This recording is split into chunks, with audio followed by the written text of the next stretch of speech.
Muito bom dia, amigos ouvintes da Rádio Onda Nova FM. Está no ar mais um programa Enigmas do Espaço. Muito bem, meus amigos, hoje, a semana que vem estaremos comemorando a Páscoa. E em homenagem à Páscoa, vamos então hoje falar sobre ela. Vamos conversar hoje sobre um tema muito interessante e muito antigo, que é a Páscoa, que, pelo que parece, em decorrência dessa pandemia, se ensejou um confinamento contundente, a ponto das famílias serem orientadas a nem se reunir. E a Páscoa, como se sabe, é uma festa mais do que familiar, é uma festa religiosa, sendo uma celebração do calendário cristão em memória à crucificação e ressurreição de Jesus Cristo. Essa celebração cristã, no que se pode chamar de mundo moderno, ou seja, depois de Cristo, foi inspirada em uma comemoração judaica denominada Pesach, quer dizer passagem, o que acontecia justamente na mesma época, ou seja, no mesmo mês em que Jesus Cristo veio a ser crucificado e ressuscitou. Entretanto, a história nos revela que a Páscoa é uma festividade de origem judaica, criada para comemorar a liberdade do povo hebreu, comandada por Moisés, cerca de 2000 anos antes de Cristo, após um longo período de escravidão imposta pelo Egito. Trata-se, evidentemente, de uma festividade como muitas outras que existem em todos os segmentos religiosos e que foram criadas como paliativo para o povo oprimido e escravizado. Tanto que a Páscoa, como já dito, era um evento religioso surgido na Antiguidade, que surgiu como base na ressignificação de uma festa que era realizada pelos hebreus. Com o mesmo sentido de liberdade e de esperança, a Páscoa, ela era cristã, surge posteriormente, mas com uma finalidade análoga para a comemoração da ressurreição de Jesus Cristo. Antes de Jesus Cristo, ainda no Egito, como o povo hebreu, desde o século XII, antes de Cristo, repita-se, a Páscoa já era a festa da primavera, ou seja, festa da primeira lua cheia, a seguir ao equinócio do dia 21, sendo uma festa, portanto, herdada pelos cristãos, e passou a ser conhecida como Páscoa cristã, que veio da Páscoa judaica, inclusive passando a ser a data judaica. Existem registros, inclusive, que Jesus Cristo já festejava a Páscoa, tanto que a última ceia teria sido justamente a celebração da Páscoa de Jesus com seus apóstolos. Assim sendo, podemos afirmar que Israel ainda era apenas um povo escravizado no Egito, quando Moisés foi enviado por Deus para libertar seu povo. O faraó, obviamente, não quis perder o braço escravo e não permitiu a saída dos israelitas. Ocorreu então o derramamento das pragas, mas contudo o faraó não deixou que os israelitas se fossem. O juízo de que o Egito fora o primeiro lugar advertido deveria ser o último a ser mandado. Deus é longânimo e cheio de misericórdia. Tem termo cuidado pelos seres formados à sua imagem. Se a perda de suas colheitas, rebanhos e gado houvesse levado o Egito ao arrependimento, os filhos não teriam sido atingidos, mas a nação obstinadamente resistiu à ordem divina e agora o golpe final estava prestes a ser desferido. A Moisés tinha sido proibido, sob pena de morte, aparecer outra vez à presença de Faraó, mas uma última mensagem da parte de Deus deveria ser proferida ao rebelde rei.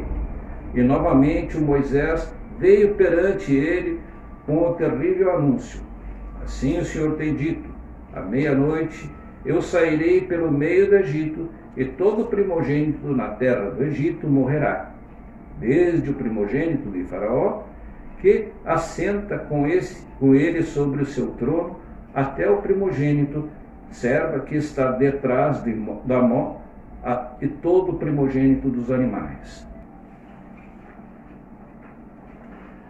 Antes da execução dessa sentença, o Senhor, por meio de Moisés, deu instruções aos filhos de Israel relativas à partida do Egito, e especialmente para a sua preservação no juízo, por vir cada família sozinha ou ligada com outras.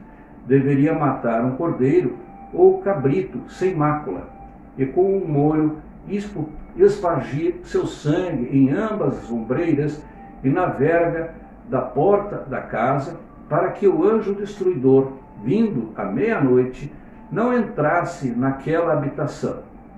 Deviam comer da carne assada com pão asmo e ervas amargosas à noite, conforme disse Moisés, com os vossos lombos cingidos, os vossos sapatos nos pés e vosso cajado na mão. E comereis apressadamente essa Páscoa do Senhor. O Senhor declarou: passarei pela terra do Egito essa noite, e ferirei todo o primogênito da terra do Egito, desde os homens até os animais, e sobre todos os deuses do Egito farei juízos, e aquele sangue vos será por sinal nas casas em que estiverdes. Vendo eu o sangue, passarei por cima de vós. E não haverá entre vós praga de mortandade quando eu ferir a terra do Egito. Em comemoração a este grande livramento, uma festa devia ser observada anualmente pelo povo de Israel, em todas as gerações futuras. Esse dia vos será por memória, e celebrá-lo eis por festa do Senhor. Nas vossas gerações celebrareis por estábulo perpétuo. Ao observarem essa festa dos anos futuros, deviam repetir aos filhos a história desse grande livramento, conforme lhes ordenou Moisés. Direis: este é o sacrifício da Páscoa do Senhor, que passou às casas dos filhos de Israel no Egito, quando feriu os egípcios e livrou nossas casas. A Páscoa deveria ter sido comemorativa como típica, apontando não somente para o livramento do Egito, mas no futuro para o maior livramento que Cristo cumpriria, libertando o seu povo do cativeiro do pecado. O cordeiro sacrificial representava o Cordeiro de Deus, em que se acha a nossa única esperança de salvação. Diz o apóstolo: Cristo, nossa Páscoa, foi sacrificado por nós. Não bastava que o cordeiro pascal fosse morto, seu sangue devia ser aspergido nas ombreiras. Assim, os méritos do sangue de Cristo devem ser aplicados à alma. Devemos crer que ele morreu não somente pelo mundo, mas que morreu por nós individualmente. Devemos tomar para nosso proveito e virtude o sacrifício expiatório. O hisopo, empregado na aspersão do sangue, era símbolo de purificação. Assim sendo, usado na purificação da lepra e dos que achavam contaminados pelo contato dos cadáveres. Na oração salmista, vê-se também a sua significação. Purifica-me com hisopo e ficarei puro. Lava-me e ficarei mais alvo do que a neve. O cordeiro deveria ser preparado em seu todo, não lhe sendo quebrado nem o osso, assim o osso algum seria quebrado do Cordeiro de Deus, que por nós devia morrer. Assim, também representa-se a inteireza do sacrifício de Cristo. A carne devia ser comida. Não basta mesmo que creiamos em Cristo, o perdão dos pecados. Devemos, pela fé, estar recebendo constantemente a força e nutrição espiritual dele, mediante sua palavra. Disse Cristo: se não comerdes de carne do Filho do Homem e não beberdes do seu sangue, não tereis vida em vós mesmos. Quem come da minha carne e bebe do meu sangue tem vida eterna. E para explicar o que queria dizer, ajuntou as palavras que eu vos disse, são espírito e vida. O cordeiro devia ser comido com ervas amargosas, indicando isto a amargura do cativeiro egípcio. Assim, quando nos alimentamos de Cristo, deve ser uma contrição do coração por causa dos nossos pecados. O uso dos pães asmos, sem fermento, era também significativo. Era expressamente estipulado na lei da Páscoa e de maneira igualmente estrita observado pelos judeus, esse é o costume que fermento algum se encontrasse em suas casas durante a festa. De modo semelhante, o fermento do pecado devia ser afastado de todos que recebessem a vida e nutrição em Cristo. Assim, Paulo escreve à igreja dos Coríntios: alimpai-vos, pois, do fermento velho, para que sejais uma nova massa. Porque Cristo, na Páscoa, foi sacrificado por nós, pelo que façamos festa, não o fermento velho, nem o fermento da maldade e da malícia, mas com os asmos da sinceridade e da verdade. Antes de obterem liberdade, os escravos deviam mostrar fé no grande livramento prestes a realizar-se.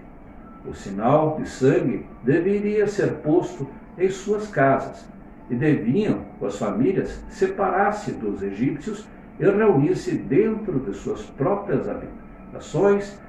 Houvessem os israelitas desrespeitado em qualquer particular as instruções a eles dadas, houvessem negligenciado separar seus filhos dos egípcios, houvessem morto o cordeiro, mas deixado de aspergir o sangue das ovelhas, ou tivesse alguém saído de casa e não teriam estado livres do perigo.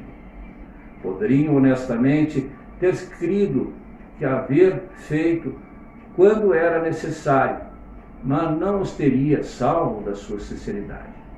Todos que deixassem de atender às instruções do Senhor perderiam o primogênito pela mão do destruidor. Pela obediência, o povo devia provar a fé. Assim, todos que esperavam ser salvos pelos méritos do sangue de Cristo devem compenetrar-se de que eles próprios têm algo a fazer para conseguir salvação. Conquanto seja apenas Cristo que nos pode remir da pena da transgressão, devemos desviar-nos do pecado para a obediência. O homem deve ser salvo pela fé, e não pelas obras. Contudo, a fé deve mostrar-se pelas obras. Deus deu seu Filho para morrer como propiciação pelo pecado. Ele manifestou a luz da verdade, o caminho da vida. Ele concedeu oportunidades, ordenanças e privilégios. E agora o homem deve cooperar com esses instrumentos de salvação. Deve apreciar e usar auxílios que Deus proveu. Crer, obedecer a todas as reivindicações divinas. Como vemos, Jesus foi identificado como o Cordeiro da Páscoa judaica. Exemplo daquele foi morto para que os crescem nele, não morressem. Na verdade, Jesus é a nossa Páscoa, a instituição da Páscoa cristã. Em Mateus, diante é narrada a celebração da última Páscoa, em que Jesus participou com seus discípulos. A partir do verso 26, está a instituição da Páscoa pelo Senhor Jesus, oferecendo sua vida simbolicamente representada pelo pão, sua carne, e pelo vinho, seu sangue, que ele derramaria no Calvário por muitos para a remissão dos pecados. A Páscoa cristã, em verdade, é celebrada no coração de cada cristão, que oferece a Deus a própria vida salva pelo Cordeiro Divino, que tem em si mesmo a vida eterna, podendo, assim, ser o Cordeiro de toda a família humana que aceite como tal. Em outras Páscoas, até agora, embora aparentemente eu tenha me referido a duas Páscoas, a Páscoa cristã e a judaica, são a mesma, instituída pelo mesmo Deus, com a mesma finalidade. A diferença é que a judaica prefigura a cristã, onde o cordeiro é substituído pelo próprio Cordeiro de Deus, seu Filho Jesus. Entretanto, o mundo tem criado suas próprias Páscoas.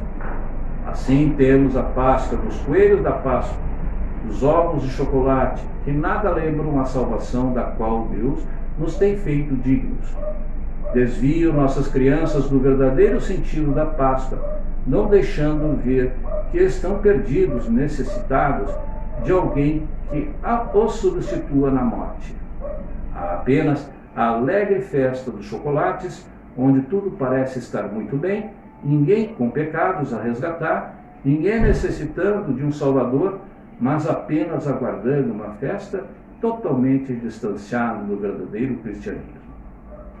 Na Páscoa judaica, eles devem estar vestidos como quem está pronto para viajar, conscientes de que não estão em sua terra, mas perdem em busca de uma nova pátria, a terra prometida. A Páscoa cristã, quando temos recebido Jesus com o nosso Cordeiro Pascal, temos que estar conscientes de que também somos peregrinos apenas de passagem por essa terra e aguardamos novos céus e nova terra, conforme inclusive o próprio Apocalipse. Então, amigos, a Páscoa, como grande maioria das festas da antiguidade, foi criada como uma forma de dar ao povo um momento de alegria e festividade, para amenizar, na maioria das vezes, a dor da escravidão, e os poderosos impor o seu poder e comando, mantendo o povo submisso e conformado. Por essas e outras, eu recomendo ao povo os estudos dos livros Universo em Desencanto, que nos dá uma visão extraordinária e muito profunda e concreta sobre a história e comportamento do ser humano ao longo do tempo, até chegar aos dias atuais, quando as tais práticas não são mais aceitas e não têm mais cabimento, embora por força do enraizamento religioso e o respeito a cada seguidor, as festas religiosas ainda são respeitadas e festejadas. Muito bem, meus amigos, estamos encerrando mais um programa Enigmas do Espaço. Espero que o tema de hoje tenha sido do agrado de vocês e caso queiram esclarecer alguma dúvida a respeito, me coloco à inteira disposição nos canais que sempre anuncio, Marcelo de Figueiredo Ramos, @gmail.com e no DDD 51996 14 10 41. Desejo-vos um ótimo final de semana e até a próxima, meus amigos.